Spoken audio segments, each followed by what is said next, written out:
RTO AMUI परीक्षेमध्ये यावेळेस नेमकी किती पदे येऊ शकतात हा प्रश्न एकदम वारंवार विद्यार्थ्याकडून विचारण्यात येतो. तर त्याचं मी थोडंसं शंकेचं निरसन करतो. लक्षात घ्या विद्यार्थी मित्रांनो, आता जे आपल्याकडे माहिती आहे त्याप्रमाणे प्रमोशनने रिक्त होणारी पदं साधारणतः किती आहेत? 331 पदं हे प्रमोशननी रिक्त होणारी आहेत. त्यानंतर नवीन कार्यालयामुळे निर्माण झालेली पदं साधारणतः ती 60 एवढी आहेत. प्लस रिक्त असणारी म्हणजे मागची ॲडव्हर्टाइजमेंट 2020ला झाली होती, त्याच्यानंतर आत्तापर्यंत रिक्त झालेली पदं किती आहेत? 61. म्हणजे तुम्ही जर बघितलं तर साधारणतः 450 प्लस याच्यामध्ये काय आहेत? रिक्त पदं RTO AMUI आहेत. लक्षात येतं तुम्हाला विद्यार्थी मित्रांनो?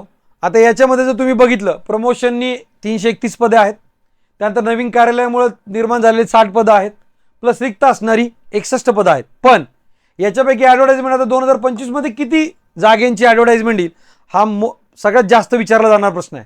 पण लक्षात घ्या याच्यामध्ये एक्झाम 60 जागेंची निघू द्यात किंवा 120 जागेंची निघू द्यात किंवा 331 जागेंची निघू द्यात, तुमचा अभ्यास आत्ताच सुरू झाला पाहिजे.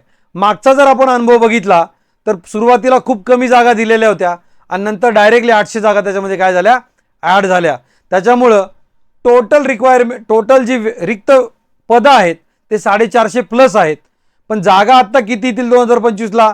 तर हे 60 ते 120च्या दरम्यानमध्ये आत्ता ॲडव्हर्टाइजमेंट येऊ शकते इनिशियल लेवलला आणि नंतर त्याच्यामध्ये जागांमध्ये काय होऊ शकते? वाढ होऊ शकते. त्यामुळे तुम्ही लवकरात लवकर अभ्यास सुरू करा आणि आपली जर इन्फिनिटी अकॅडमीची बॅच जॉईन केली नसेल तर लवकरात लवकर ती बॅच जॉईन करा.